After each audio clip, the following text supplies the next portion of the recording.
Hello students, तो फिर से आप लोगों का एक अपने यूट्यूब न्यू वीडियो में स्वागत है। तो जो हम लगातार सैम्पल पेपर सॉल्व कर रहे हैं उसका नेक्स्ट सेक्शन सी लेके आ गए हैं। तो आज हम सेक्शन सी करने वाले हैं। तो आई होप आप जो पिछले वीडियो देख लिया होगा, जो जिसमें हमने सेक्शन ए और सेक्शन बी कंप्लीट कर लिया है। तो चलिए दोस्तों, ये जो सेक्शन सी है इसका क्वेश्चन नंबर 26, जो सेक्शन सी है ये सिर्फ 3 मार्क्स का कैरी करता है। 3 मार्क्स का हर एक क्वेश्चन होता है। तो हम आज सेक्शन सी करते हैं। तो सबसे फर्स्ट क्वेश्चन है 26 नंबर, जो आपके बोर्ड में लिखा हुआ है। तो आप इसे सबसे पहले सॉल्व कीजिए। इसका आंसर क्या आता है देखिए, आप इसे सॉल्व कर पा रहे हैं या नहीं। इस प्रकार का क्वेश्चन हर पेपर में छपता ही छपता है। हर बार बोर्ड एग्जाम में इस टाइप का क्वेश्चन पूछा ही जाता है।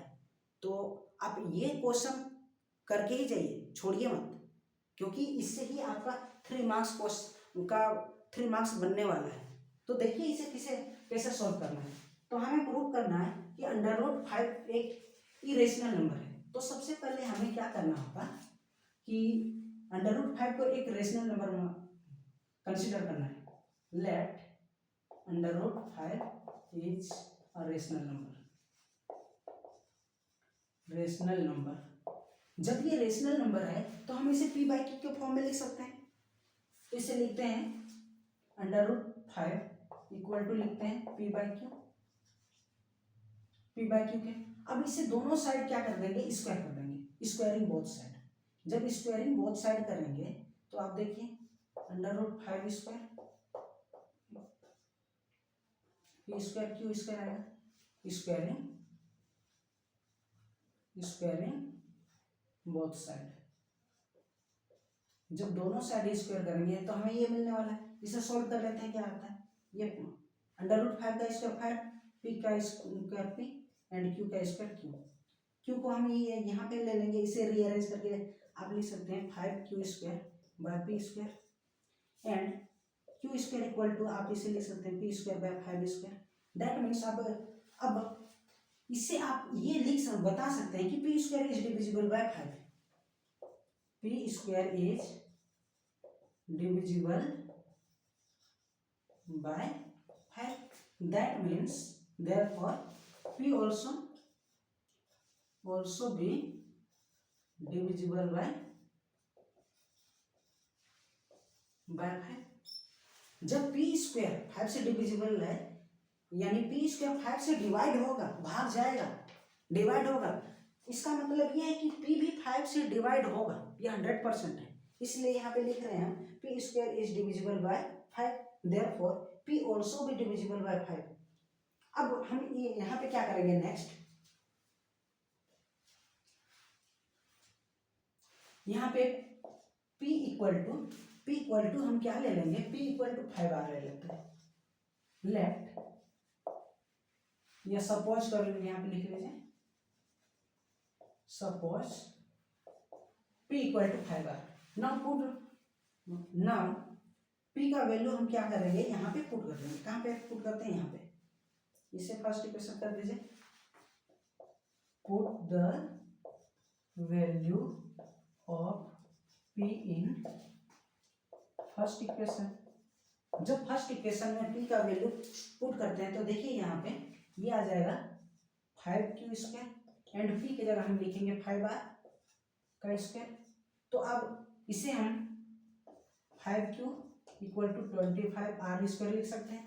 अब देख रहे होंगे ये 25, ये 5 से ये डिवाइड होगा, यानी q स्क्वायर इक्वल टू दोनों साइड 5 से डिवाइड करने पे 5 कैंसिल आउट हो जाएगा एंड यहाँ पे 5 से डिवाइड कीजिएगा तो 5r स्क्वायर आएगा।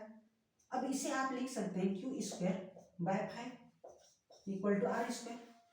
तो अब यहाँ पे देखिए q square by 5, that means क्या हो रहा है, यहाँ पे q square is divisible by 5, therefore q also be divisible by 5। आप यहाँ पे देखिए, जैसे हमने यहाँ पे किया था p square is divisible by 5, same process यहाँ पे करना है कि q स्क्वायर ऑल्सो भी डिविजिबल बाय 5। देखिए क्यू भी, अब जब क्यू स्क्वायर 5 से डिविजिबल है तो क्यू भी 5 से डिविजिबल होगा। दैट मीन्स हम यहाँ पे क्या लिख सकते हैं, P and Q both have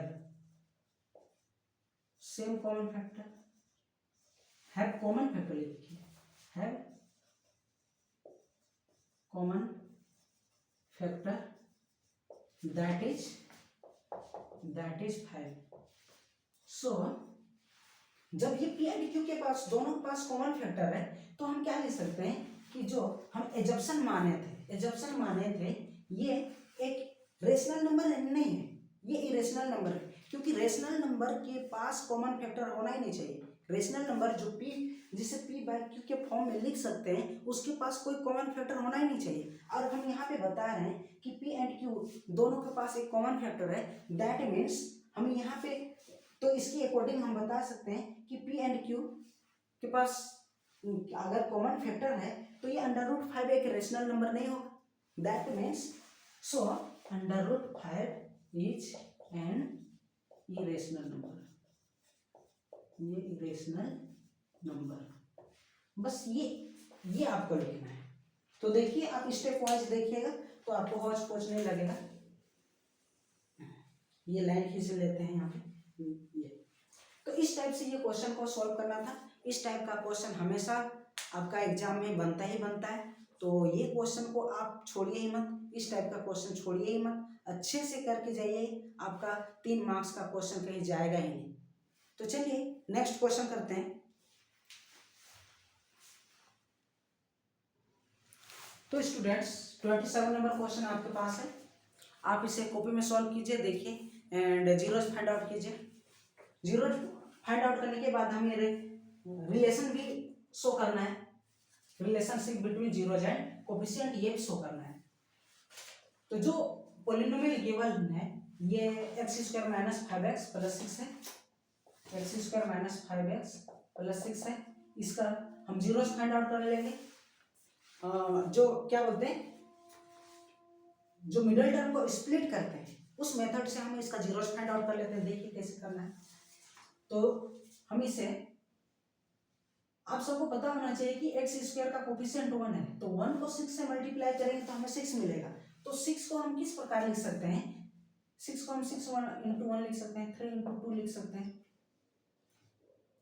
यानी ये दोनों नंबर को, इसमें से कौन सा नंबर चूज करना होगा, हम लोग को देखना होगा कि ये दोनों नंबर को मल्टीप्लाई करने पे +6 आना चाहिए एंड प्लस करने पे -5 आना चाहिए, प्लस करने पे -5 आना चाहिए एंड मल्टीप्लाई करने पे +6 आना चाहिए। अगर आप इसको यहां में से 6 को माइनस ले लेते हैं, इसको 1 ले लेते हैं, तो दोनों को प्लस करने पे -5 आ रहा है, बट दोनों को आप मल्टीप्लाई करेंगे तो -6 आएगा, ये +6 आना चाहिए, तो ये गलत हो गया। इस बात को ध्यान से कीजिएगा, यहाँ पे ही स्टूडेंट गलत कर जाते हैं, मार खा जाते हैं यहाँ पे। तो यहाँ पे देखिए -3 एंड -2 दोनों को प्लस करने पे 5 आएगा एंड दोनों को आप मल्टीप्लाई करेंगे तो +6 आएगा। तो ये चूज करना होगा हमें, यानी जो मिडिल टर्म है उसको स्प्लिट करना होगा -3x और -2x में। तो इसे हम स्प्लिट कर लेते हैं, x² - 2x - 3x + 6 = 0। अब यहाँ में से x कॉमन ले सकते हैं, देखिए x - 2। अब यहाँ में से दोनों में से 3 कॉमन ले लेते हैं, -3, तो x - 2 = 0। आप सबको पता होना चाहिए कि ये दोनों ब्रैकेट इक्वल आना चाहिए, ये दोनों ब्रैकेट इक्वल आना चाहिए। अब ये दो टर्म है, एक टर्म ये, एक टर्म ये। अब दोनों टर्म से हम x - 2 कॉमन ले सकते हैं। जब x - 2 कॉमन लेंगे तो यहाँ में फर्स्ट से हमें x एंड सेकेंड जो टर्म है उससे -3 मिल जाएगा। अब देखिए यहाँ पे x - 2 इक्वल टू इसे इक्वल टू 0 और x - 3 इक्वल टू 0 लिख सकते हैं। अब यहाँ से x इक्वल टू 2 आ रहा है एंड यहाँ से और x इक्वल टू 3 आ रहा है, यानी हमें इस पॉलिनोमियल का 2 जीरोज मिल गया, एक है 2 एंड एक है 3, यानी इसको अल्फा इक्वल टू 2 लिख लेते हैं एंड बीटा इक्वल टू 3। अब ये हमें क्या करना है, रिलेशन भी फाइंड आउट करना है। रिलेशन कैसे फाइंड आउट करते हैं, देखिए रिलेशन के लिए क्या होता है, alpha plus beta equal to होता है minus B by C minus B by A C not C. अब एक्स स्क्वायर का कोफिशिएंट ए होता है, एक्स का coefficient B and constant term C होता है। तो इसके अकॉर्डिंग देखिए alpha plus beta equal to दिया हुआ है, हम लोग फाइंड आउट कर लिए हैं जीरोस, अल्फा 2 है एंड बीटा 3 है, दोनों को प्लस करने पे हमें 5 मिल रहा है, तो हम इसे 5 लिख लेते हैं। माइनस बी कितना है, अब बी देखिए ये -5 है, 5 नहीं, बी -5 है, तो यहाँ पे हम -5 लिखेंगे एंड ए यानी कोफिशिएंट ऑफ एक्स स्क्वायर 1 है, तो यहाँ पे 1 रखेंगे।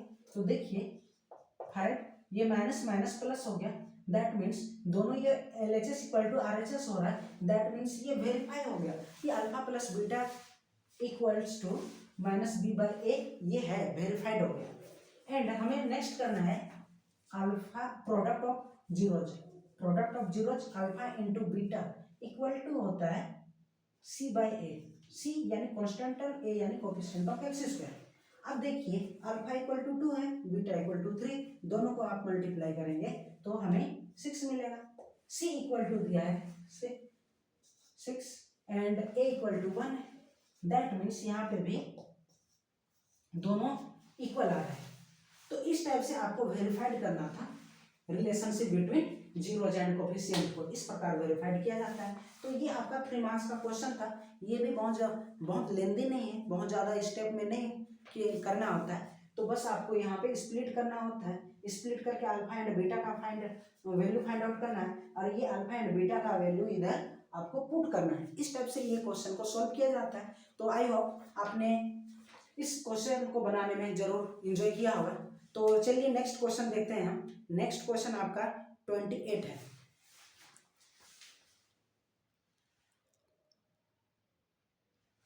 तो देखिए स्टूडेंट, ये जो 28 नंबर क्वेश्चन है ये आपका लीनियर इक्वेशन से है।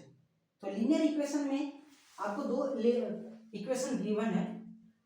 अब हमें यहाँ से x एंड y का वैल्यू फाइंड आउट करना है। तो यहाँ पे ये कुछ बता नहीं रहा है कि हमें कौन सा मेथड से करना है, क्योंकि हमने लीनियर इक्वेशन को सॉल्व करने का जो मेथड है इसमें 3 मेथड दिया हुआ है, तो हमने तीनों मेथड कर लिया है। अगर आपने ये आपको इस टाइप के सॉल्यूशन इस टाइप के इक्वेशन को सॉल्व करने में कोई दिक्कत होता है तो आप पीछे जाके वीडियो देख सकते हैं। आप प्लेलिस्ट में जाइएगा, वहाँ पे आपका मैथ का प्लेलिस्ट बना हुआ है, वहाँ पे देखिएगा, ये चैप्टर मैंने आपको करा दिया है।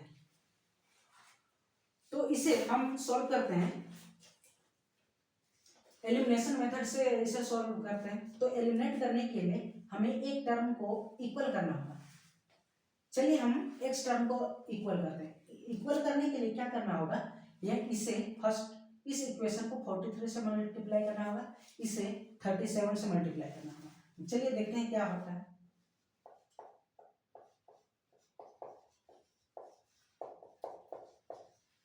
इसे हम 43 से मल्टीप्लाई करते हैं and 43x plus 37y equal to 117, इसे हम 37 से मल्टीप्लाई करेंगे। तो ये देखिए ये एक लेंदी कैलकुलेशन आ रहा है, तो अब इसे आप अच्छे से सॉल्व कीजिएगा। 43 को 37 से मल्टीप्लाई करेंगे तो आपको मिलने वाला है, यहाँ पे मैं आपको सॉल्व करके दिखा रहा हूँ। 43 एंड 37 को किस प्रकार 43 इंटू 37 को मल्टीप्लाई करना है। 7 के 21 7 चौके 28 2 3 7 9 39, 3 हाथ में 12 15 एंड 43 को 43 से मल्टीप्लाई करना है। हम 3 के 9 12 दूना 24 16 18, यानी 43 एंड 37 को मल्टीप्लाई करेंगे 1591 एंड 43 को 43 से मल्टीप्लाई करेंगे 1849 आया। ये मैंने वैदिक मैथ से किया है। अगर आपको वैदिक मैथ नहीं आती है तो भी आप सीख सकते हैं। आप मेरे शॉर्ट वीडियो में या प्लेलिस्ट में जाइएगा, वहाँ पे कुछ वीडियो मैंने वैदिक मैथ से कैसे कैलकुलेशन किया जाता है वो आपको बता रखा है। तो अगर नहीं आता है तो आप कमेंट कीजिए, मैं आपको बता दूंगा, कोई इसमें कोई दिक्कत वाली बात नहीं है। ये बहुत ही इजी होता है, ये एक ही स्टेप में हम इसे आंसर फाइंड आउट कर सकते हैं। तो अब देखिए 43 को 37 से मल्टीप्लाई किए तो ये मिल रहा है हमें 591x प्लस 43 को 43 से मल्टीप्लाई किए ये 18 ये y एंड हमें ये इससे भी तो मल्टीप्लाई करना है y एंड कोई नहीं, इसे कर ले रहे हैं अभी मल्टीप्लाई। 37 को 43 से मल्टीप्लाई किए तो सेम प्रोसेस यही है 98। 37 को 37 से भी तो मल्टीप्लाई करना है, तो देखिए 37 इंटू 37 7 4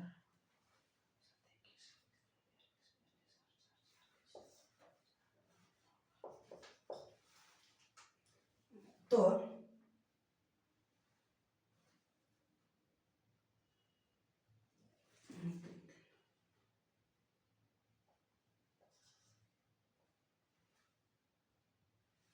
एंड हमें करना है 43 को 1 2 3 से मल्टीप्लाई करना है 43 को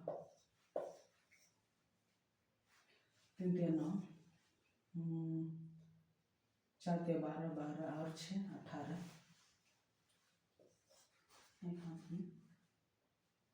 8 और 3 11 11 1 12 4 5 एंड और एक करना है हमें 37 को 117 से, तो 37 को 117 को 37 से इधर मल्टीप्लाई कर लेते हैं।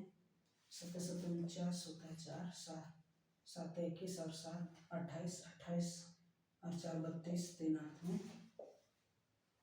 7 9 7 और 3 10 और 3 13 एक हाथ में 3 1 4।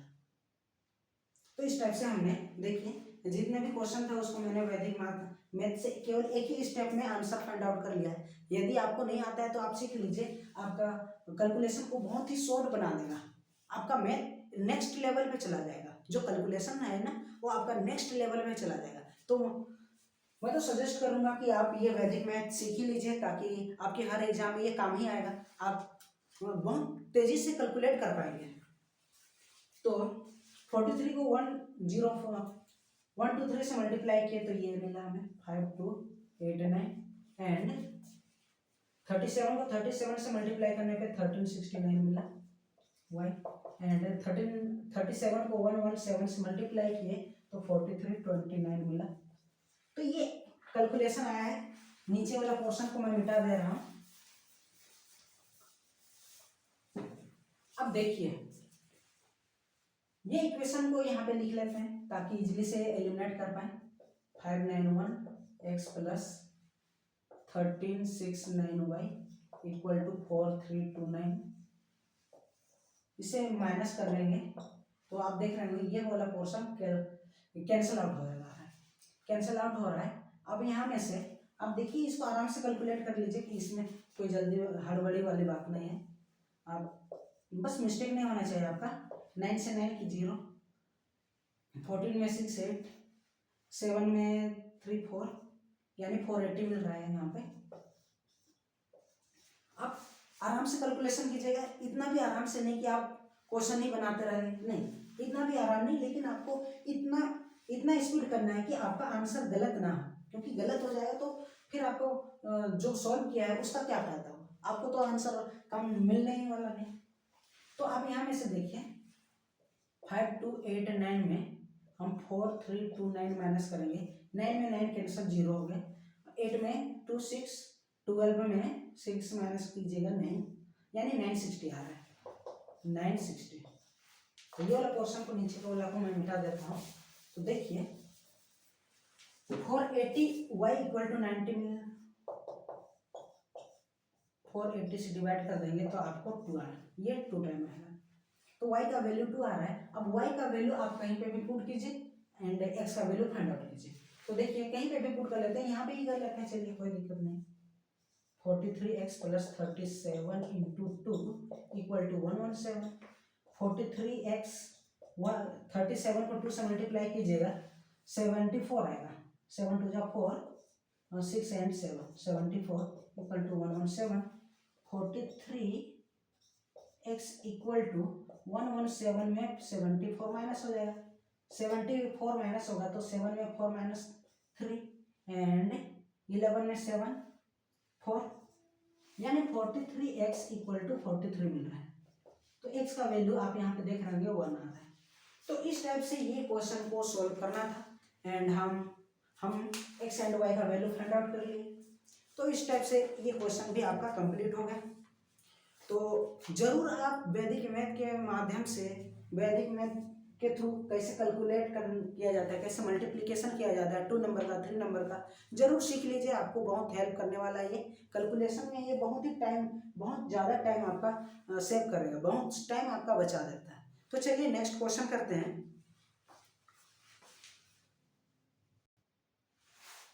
तो ये आपके सामने 29 नंबर क्वेश्चन, आप इसे सॉल्व कीजिए। प्रूव करना है कि length of tangent drawn from an external point to a circle are equal. यानी क्या बोला जा रहा है यहाँ पे, एक सर्कल, यहाँ पे एक सर्कल है, सर्कल का ये आपका सेंटर एंड कोई एक्सटर्नल पॉइंट है, मान लेते हैं ये एक्सटर्नल पॉइंट है पी, इसको ड्रॉन करते हैं टेंजेंट, इसमें करते हैं टेंजेंट। तो ये सेंटर से मिलेगा तो ये 90 डिग्री बनेगा, यहाँ पे भी ये 90 डिग्री का फॉर्म करेगा, 90 डिग्री का एंगल बनता है यहाँ पे। हम सबको पता ही है कि यहाँ पे टेंजेंट और जो रेडियस है एक दूसरे को यहाँ पे 90 डिग्री का एंगल बनाते हैं, ये हमें पता है। अब हमें ये प्रूव करना है कि जो ये ए है ये बी है, यानी P A equal to P B, tangent equal है, ये प्रूव करना है। तो कोई दिक्कत नहीं, हम यहाँ पे कंस्ट्रक्शन के थ्रू यहाँ पे P को O से मिला देते हैं, इसे हमने मिला दिया। आप देख रहे होंगे ये 90 डिग्री, ये 90 डिग्री, OA और OB रेडियस है तो इक्वल आने वाला है, और OP दोनों में कॉमन है। तो हमें ये दोनों ट्रायंगल कॉन्ग्रुएंट हमने प्रूव कर लिया।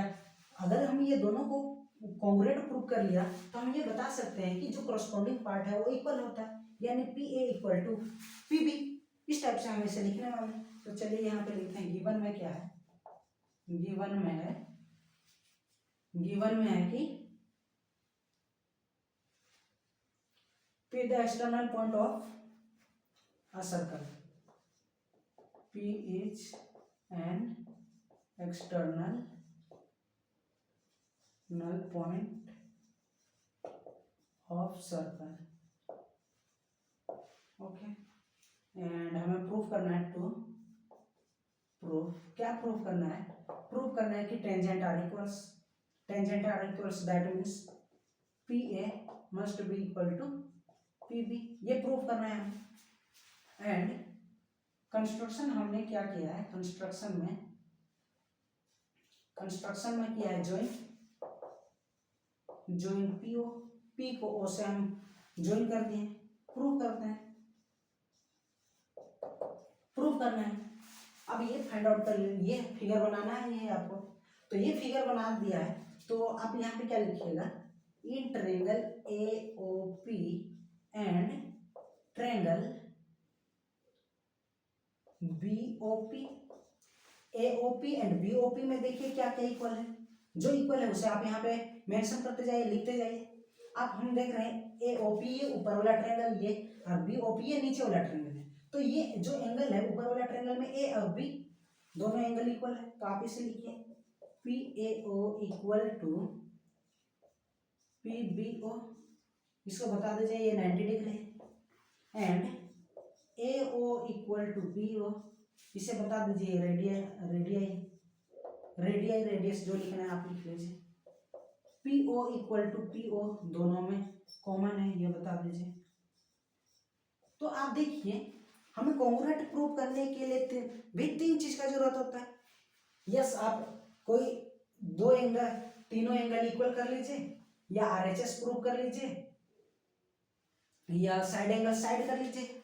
ये 3-4 मेथड है जिसके थ्रू हम क्या करते हैं, 2 ट्रायंगल को कॉन्ग्रुएंट प्रूव करते हैं। तो यहाँ पे आप देख रहे होंगे ये एंगल साइड एंगल, यानी आप देखिए ये जब 90 डिग्री है तो ये आपका हाइपोटेन्यूस बन रहा है, यानी एक राइट एंगल ट्रायंगल, एक side and hypotenuse. That means ये जो ट्रायंगल है by RHS triangle AOP congruent to triangle BOP। जब ये कॉन्ग्रुएंट प्रूफ हो गया तो हम इसका कॉरस्पॉन्डिंग पार्ट को इक्वल बता सकते हैं AP। यहाँ पे देखिए AP इक्वल्स टू हो जाएगा BP आप यहाँ पे लिख दीजिए बाय CPCT। तो बस यही हमें प्रूव करना था कि हमें AP इक्वल टू BP ये प्रूव करना था, तो जो हमने कर लिया।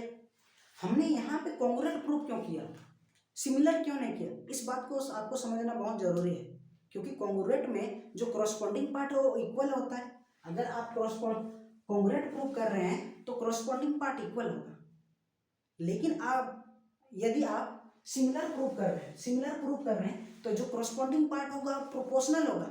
हम यहाँ पे इक्वल है ये नहीं बता सकते हैं, हम ये बता सकते हैं कि ये दोनों साइड प्रोपोर्शनल है ये बता सकते हैं। हमें ये प्रोपोर्शनल नहीं बताना था, हमें यहाँ पे ये इक्वल बताना था, इसलिए हमने जो APO या AOP को BOP से कॉन्ग्रुएंट प्रूव किया। इस टाइप से ये क्वेश्चन को सॉल्व करना था। ये भी आपका 29 नंबर का क्वेश्चन था, ये भी हमने सोल्व कर लिया। तो चलिए देखते हैं नेक्स्ट क्वेश्चन क्या है, 13 नंबर में क्वेश्चन क्या है।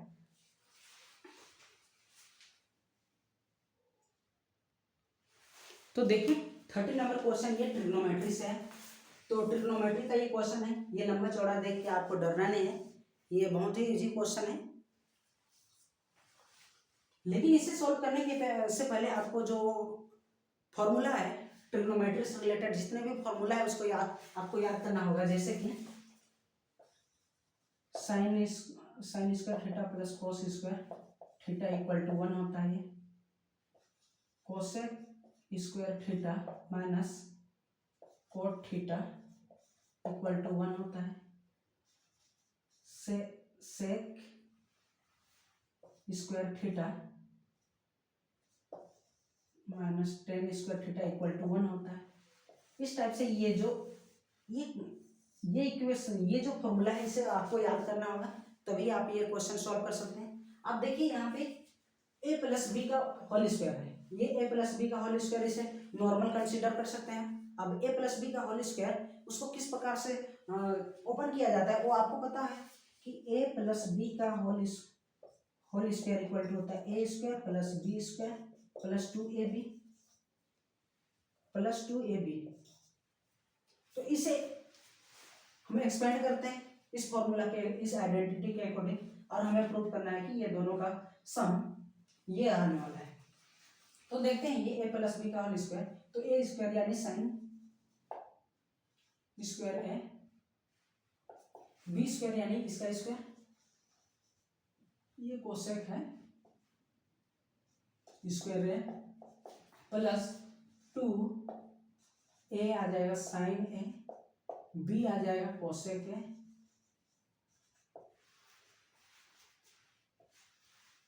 प्लस इसे लिखते हैं, इसे कर सकते हैं को ए स्क्वायर यानी कोस स्क्वायर है प्लस सेक स्क्वायर है प्लस 2 कोस ए सेक ए, ये लिख सकते हैं। तो आप देखिए साइन का जो रेसिप्रोकल होता है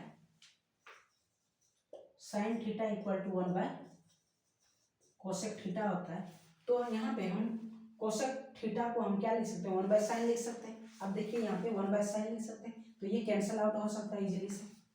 तो हम इसे लिखते हैं sine square A plus cosec A plus 2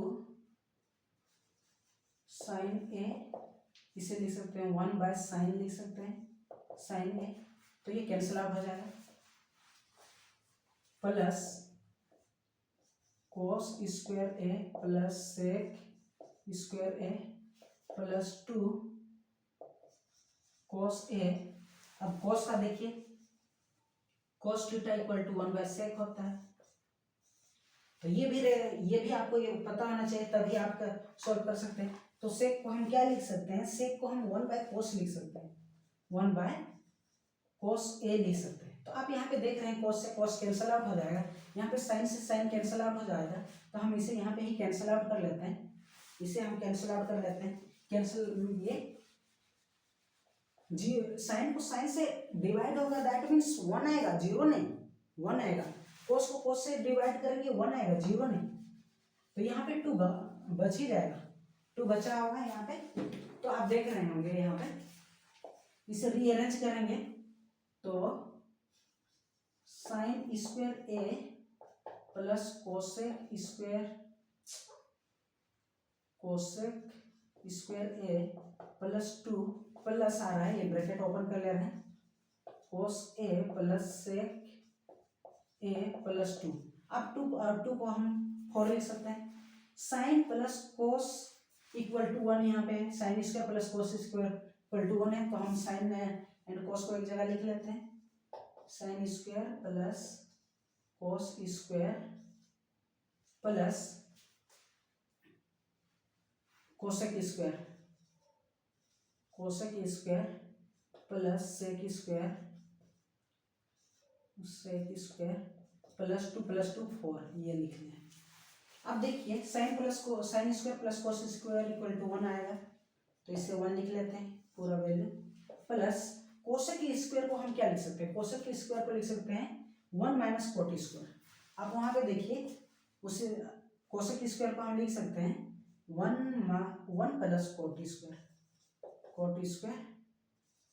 and sec square को हम क्या लिख सकते हैं, ये माइनस टेन स्क्वायर है, ये हो जाएगा sec square equal to 1 plus tan square. तो हम उससे भी लिख लेते हैं, सेक स्क्वायर को हम लिख सकते हैं 1 plus tan square A plus 4। तो आप देख रहे हैं 1 प्लस 1 ये 3 हो जाएगा, प्लस ये 4 7 हो रहा है, 7 प्लस ये कोट स्क्वायर ए प्लस ये टेन स्क्वायर ए। हमें क्या प्रूव करना था, हमें यही प्रूव करना था, केवल कोट स्क्वायर आगे पीछे हो गए तो एडिशन में ये कोई दिक्कत वाली बात नहीं है, क्योंकि 2 + 3 कीजिए या 3 + 2 कीजिए, दोनों का आंसर सेम ही होता है। दैट मीन्स हमें ये सॉल्व करना था, ये प्रूव करना था, जो हमने कर दिया। लेकिन ये प्रूव करने के लिए आपको इतने सारे फॉर्मूले याद होने चाहिए, तभी आप ये प्रूव कर सकते हैं, नहीं तो आप कहीं ना कहीं फंस ही जाएंगे, क्योंकि आप गलत फॉर्मूला लगाएंगे तो आपका आंसर कभी आने वाला नहीं है।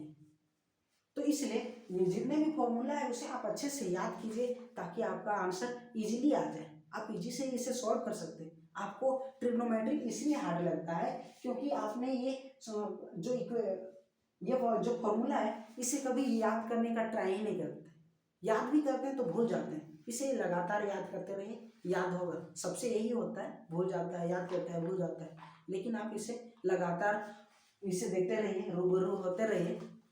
तो चलिए नेक्स्ट क्वेश्चन है आपका, फिर से आपका ये जो 30 नंबर क्वेश्चन है इसमें और करके दिया हुआ है, फिर से एक ट्रिग्नोमेट्री का क्वेश्चन है, तो इसे सॉल्व करते हैं। चलिए देखते हैं ये क्या है क्वेश्चन। ये आपका 30 नंबर का सेकंड क्वेश्चन है। देखिए 10a + b = √3 and 10a - b = 1 - √3, ये गिवन है। तो हम सबको पता है कि यहाँ पे ये जो गिवन है उसे लिख लेते हैं। यहाँ पे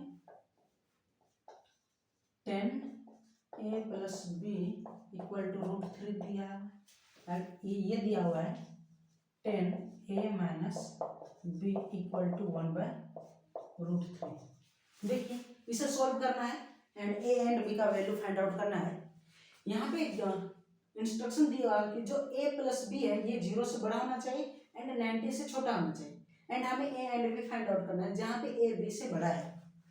तो देखिए इस टाइप से क्वेश्चन को कैसे सॉल्व करना है। देखिए हमें इसके लिए जो 10 sin cos 10 का जो रेशियो वैल्यू आता है, sin 60 का, sin 45 का, 30 का क्या वैल्यू आता है, उसे आपको याद करना पड़ेगा। याद रहेगा तो आप इस क्वेश्चन को बहुत ही इजी तरीके से सॉल्व कर सकते हैं, क्योंकि 10 था √3, 10 किसका वैल्यू √3 होता है, तो आप याद कर रहे होंगे तो देखिएगा कि 10 60 का वैल्यू √3 होता है। तो ये इसे हम क्या लिख सकते हैं, 10a प्लस बी को एज इट इज लिख लिए, और √3 को क्या लिखेंगे यहाँ पे हम 1060 लिखेंगे। जैसे 1060 लिखेंगे, अब 10 से 10 को कैंसिल आउट कर सकते हैं। जैसे 10 को 10 से कैंसिल आउट करेंगे आपको क्या मिलेगा, a plus B equal to क्या मिल रहा है 60 मिल रहा है। एंड इधर देखिए 10a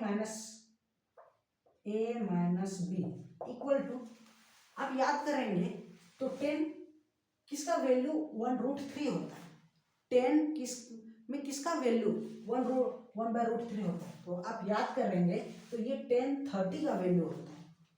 तो आप हम इसे क्या लिख सकते हैं 1030 लिखेंगे। अब 10 से 10 कैंसिल आउट करेंगे तो a minus B equal to आपको 30 मिल रहा है। तो ये एक इक्वेशन आ गया, ये सेकंड इक्वेशन आ गया। आप इसे दोनों को सॉल्व कर लीजिए। देखिए a plus B equal to 60, a minus B equal to 30। आप देख रहे होंगे यहाँ पे ये प्लस का b है, ये माइनस का, दोनों को प्लस करेंगे, ऐड करेंगे तो दोनों आपस से कैंसिल आउट हो जाएगा। कैंसिल आउट होगा तो केवल हमें 2a इक्वल टू 90 मिलेगा। a इक्वल टू मिल रहा है 45। अब जब a इक्वल टू 45 आ गया तो किसी भी इक्वेशन में आप इसे पुट कीजिए, b का वैल्यू फाइंड आउट हो जाएगा। a का वैल्यू है 45 प्लस b इक्वल टू 60। अब देखिए यहाँ से b का वैल्यू क्या आ रहा है, 45 60 से माइनस हो जाएगा तो हमें b का वैल्यू 15 मिल रहा है। a का वैल्यू 45 आ गया, b का वैल्यू 15 आ गया। देख रहे हैं कितना इजी ये क्वेश्चन था। ये 3 मार्क्स का है। अब 3 मार्क्स का क्वेश्चन आप छोड़ना चाहेंगे? देख रहे हैं कितना इजी है। अगर ये आप सॉल्व नहीं करेंगे तो आपका 3 मार्क्स गया, ब्रह्मा भी नहीं बचा सकता है भाई ये। तो इसीलिए जो जितने भी फॉर्मूला है, जितना भी वैल्यू है, उसे आप याद कीजिएगा तो आपका आंसर कैसे नहीं बनेगा फिर देखिए, क्योंकि फॉर्मूला ही गलत हो जाएगा तो क्या ही कर सकते हैं भाई, इसको तो कोई बचा ही नहीं सकता है। तो आपको तो याद करना ही पड़ेगा, किसी भी तरीके से करके याद कीजिए, लिख के प्रैक्टिस कीजिए। आपको कैसे याद नहीं होता है, जरूर याद होगा। फिर याद होने के बाद देखिए आपका क्वेश्चन किस प्रकार धड़ल्ले से बनता है। तो चलिए नेक्स्ट क्वेश्चन करते हैं। नेक्स्ट क्वेश्चन 31 है। तो चलिए ये क्वेश्चन क्या है देखते हैं।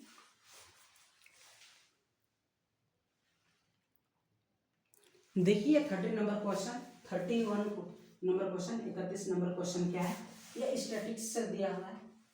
तो यहाँ पे क्या दिया हुआ है कि 100 स्टूडेंट का मार्क्स यहाँ पे दिया हुआ है, यानी 50 मार्क्स का क्वेश्चन एग्जाम हुआ था, उसमें से कितने स्टूडेंट कितने नंबर लाए हैं वो ये टेबल के माध्यम से आपको दिया हुआ है।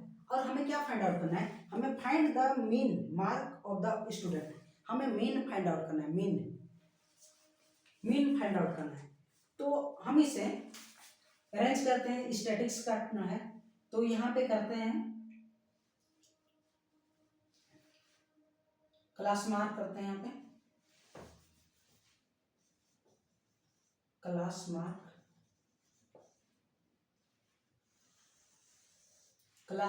ये 0 to 10 and 10 to 20, 20 to 30, 30 to 40 and 40 to 50। अब यहाँ पे फ्रीक्वेंसी लिखते हैं। फ्रीक्वेंसी यानी कितना student 0 to 10 marks find out करने वाला, कि मीन्स 0 से 10 तक जो नंबर ऑब्टेन किए हैं वो कितने स्टूडेंट हैं। आप देखेंगे यहाँ पे 10 है, 10 to 20 ये 25 है, एंड 20 to 30 ये 34 है, एंड 30 to 40 25 एंड ये 6। ये आपका फ्रीक्वेंसी आ गया। आपको यहाँ पे फाइंड आउट करना है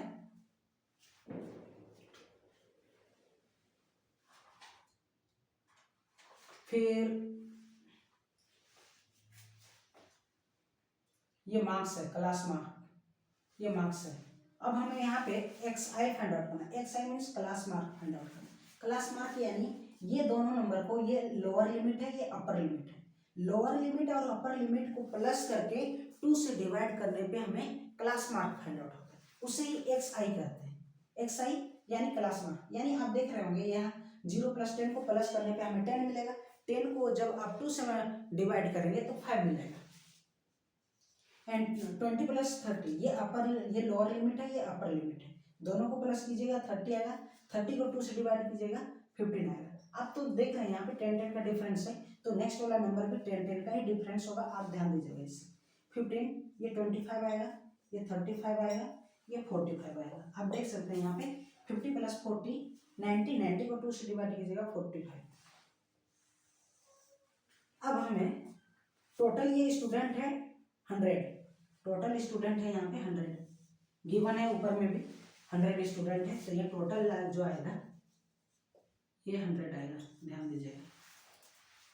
अब ये यहाँ पे हम FI/XI फाइंड आउट कर लेते हैं। FI/XI यानी हमें इसे मल्टीप्लाई करना होगा, मल्टीप्लाई करेंगे तो 5 10 जा 50, 25 को 15 से मल्टीप्लाई करेंगे 375 मिलेगा, 25 को 34 से मल्टीप्लाई करेंगे तो 850 मिलेगा आपको। 25 को 35 से मल्टीप्लाई कीजिएगा तो 875 मिलेगा। इससे 45 2 जा 99, 9 के 27, 270 मिलने वाला है। इस टाइप से FI/XI फाइंड आउट हो गया। इसे हम मल्टीप्लाई कीजिएगा, आराम से मल्टीप्लाई कीजिएगा, आपका आंसर आ जाएगा। तो देखिए अब ये सब नंबर को प्लस करने पे क्या मिल रहा है, 0 + 5 5 5 5 10 आ गया, 0 1 कैरी, तो 7 + 7 + 7 7 7 14, 14 और 5 19, 19 और 7 26, 26 और 5 31, 32, 3 कैरी, 3 कैरी में है, 3 + 2 5 5 5 8 5 13 13 13 8 21 21 और 24, यानी टोटल नंबर आ रहा है 2420 नंबर ये आ रहा है टोटल FI/XI का। और हमें जो मीन फाइंड आउट करना होता है, मीन इक्वल टू क्या होता है, जो मीन होता है, मीन इक्वल टू होता है समेशन ऑफ, यहाँ पे समेशन ऑफ FI/XI